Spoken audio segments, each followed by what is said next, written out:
देखिए, जैसे जेएलएन अस्पताल में जो हमने निरीक्षण किया गया था, उसके लिए माननीय राजस्थान उच्च न्यायालय से द्वारा राज्य विधिक सेवा प्राधिकरण है, उसके स्पष्ट निर्देश हैं कि जो सर्दी में जो विशेष रूप से जो गरीब जन है, उनको रहने की रहवास नहीं है या सड़कों पर जो लोग सोते रहते हैं, उनको समुचित व्यवस्था दी जाए। उनको ओढ़ने के लिए पर्याप्त कंबल हो, रजाई हो, आश्रय स्थल में उनको नहाने धोने के लिए पानी, नल, बिजली की व्यवस्था हो और उन्हें समुचित व्यवस्था मिले। कोई भी आश्रित सर्दी में बाहर ठिठुरता नहीं मिले।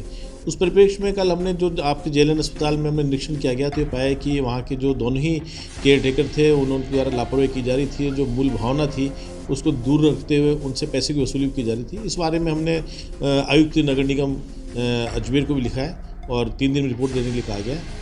और इसके बाद भी हमने एक प्रयास रहेगा कि और किसी आश्रय स्थल में इस तरह का नहीं हो, इसके लिए हम निरंतर निरीक्षण कर रहे हैं। देखिए, जैसे जेएलएन अस्पताल में जो हमने निरीक्षण किया गया था, उसके लिए माननीय राजस्थान उच्च न्यायालय से द्वारा राज्य विधिक सेवा प्राधिकरण है, उसके स्पष्ट निर्देश हैं कि जो सर्दी में जो विशेष रूप से जो गरीब जन है, उनको रहने की रहवास नहीं है या सड़कों पर जो लोग सोते रहते हैं, उनको समुचित व्यवस्था दी जाए। उनको ओढ़ने के लिए पर्याप्त कंबल हो, रजाई हो, आश्रय स्थल में उनके नहाने धोने के लिए पानी, नल, बिजली की व्यवस्था हो और उन्हें समुचित व्यवस्था मिले। कोई भी आश्रित सर्दी में बाहर ठिठुरता नहीं मिले।